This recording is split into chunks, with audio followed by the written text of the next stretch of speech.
What's going on, everybody? It's your boy Baby Sloth back at it again, bringing you a brand new video, and I hope you're all having an awesome day. I'm very excited to bring you the review of this absolute beast, Zaha, the man that absolutely embarrassed Ashley Young by absolutely breaking his ankles. This card is usually very exciting to watch on TV and also very exciting to play with in-game because he's got 5-star skills, he's absolutely rapid, and now this latest inform has 81 strength, and when players that are this quick are able to get a hold of strength that high, it makes them very, very exciting to play with. But Zaha's always been a player that's had tricky feet, been very, very quick in-game, but he's always been let down by his shooting and his finishing. But his actual in-game finishing is 86, which is actually relatively high and pretty decent. And he's got a decent shot power at 87, but his long shots at the 77 mark aren't that great. But sometimes stats on FIFA can lie, so I wonder how he's going to do actually in-game. Either way, I'm very excited to try this card out. So let's get into the gameplay and see how we got on. After finishing my games with Zaha, I have to say I wasn't totally satisfied with this card. And the reasons for saying that is because he's got a few massive drawbacks that really do let this card down in the striker position.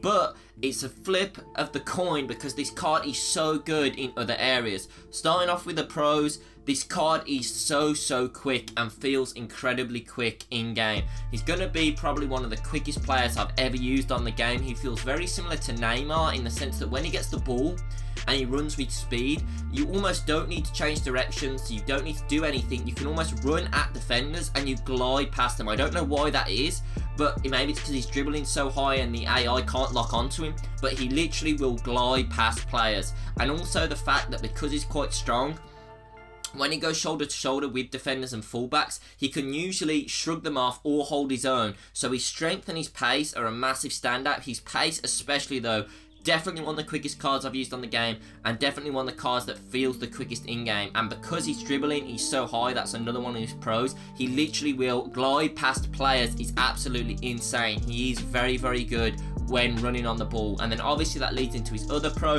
which is his skill moves. All round, this card is well suited for taking on players. If you're someone that likes to dribble with one player and try and take on the entire team, this Zaha card is fantastic for that because he's got the strength, he's got the speed, he's got the dribbling, and his skill moves being 5-star are obviously the nail in the coffin to make that type of player appeal to you. And then he made decent attacking runs. They weren't insane. I was sometimes waiting for him to make better runs. I'd have to kind of hold the ball up a bit with him. He wasn't naturally dropping off the last man, but his runs were decent for a striker. But now on to his massive drawbacks. He was fantastic at getting himself into scoring positions, but when he actually got into them scoring positions, he just didn't have what it took to be great. He didn't have what it took to put the ball in the back of the net. His long shots weren't great. You saw in his in-game stats, they're very, very low, and that rings true in-game. He can score from outside the box, but he's going to let you down the majority of the time, and he's going to be very inconsistent when shooting from distance.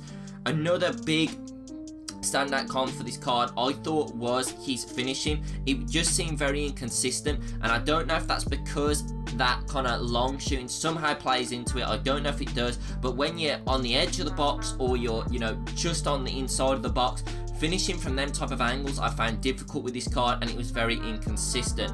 Now he can finish. 86 finishing is his actual in-game finishing, and he does feel okay at times, but he's nowhere near as consistent as you would like from a player of this type.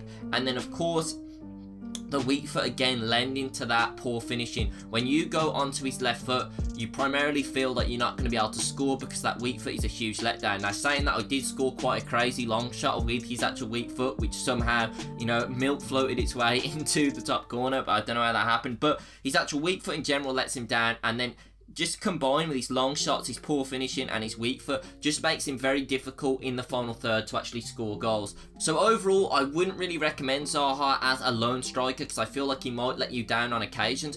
But as the striker that's going to set up play and help facilitate it, this card is fantastic and there's definitely a use for it. I would recommend him. Just know what you're getting into when you buy this card. He's going to be very inconsistent at finishing himself, but he's fantastic at creating chances. So just bear that in mind when purchasing him. Overall though, I did like this card. It was fun to use, but that finishing side is going to be frustrating. But that's been it from me, guys. If you liked the video, please like the video down below. And if you want to see more FIFA content on my channel, please hit that subscribe button. I'd like to thank you all very much for watching and have a great day.